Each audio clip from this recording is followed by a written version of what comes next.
આ ડોલ કોઈ ખરીદતા નહીં, ખૂબ જ ડેન્જર છે. જ્યારે હું લેતી હતી ત્યારે જ બધાએ મને ના પાડી હતી, છતાં મેં લીધી અને આવું થયું. આ શબ્દો છે સુરતની સોશિયલ મીડિયા ઇન્ફ્લુએન્સર ભૂમિ પટેલના, જેમણે સોશિયલ મીડિયા પર વિડીયો શેર કરી આ લાબુબુ ડોલ ન ખરીદવા લોકોને અપીલ કરી છે. કારણ કે ભૂમિ પટેલે આ લાબુબુ ડોલ ખરીદતા તેમને કડવો અનુભવ થયો છે.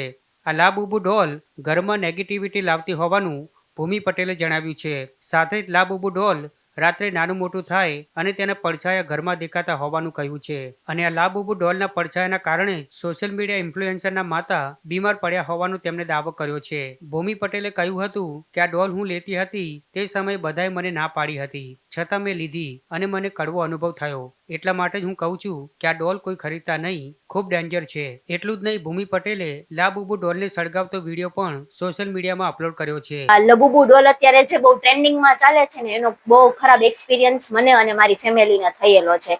તો હું તો બધાને એવી અપીલ કરીશ કે આ વસ્તુ બહુ નેગેટિવ છે અને મોન્સ્ટર છે. તો પ્લીઝ કોઈ લેતા નહીં, અને તમારી પાસે હોય ને ઘરમાં પડેલી તો પણ ફેંકી દેજો. કેમ કે આપણા હિન્દુમાં, જો કે આપણા હિન્દુ સમાજમાં એવું માનવામાં આવે છે, આપણે પોઝિટિવ એનર્જી હોય ને એમાં આપણે લોકો માનીએ છીએ, અને નેગેટિવમાં ઘણા ખરા લોકો માને જ છે. પણ અમુક લોકો એવું કહે છે કે આવું કઈ હોતું નથી, પણ જેને પર્સનલ એક્સપિરિયન્સ થાય છે ને એ લોકો જ આ વસ્તુમાં માને છે. અને મારો કોઈ એવો હેતુ નહોતો અંધશ્રદ્ધા ફેલાવવાનો, બરાબર, પણ આ મને પર્સનલ, મને અને મારી ફેમિલીને એક્સપિરિયન્સ થયો છે ને, એટલે હું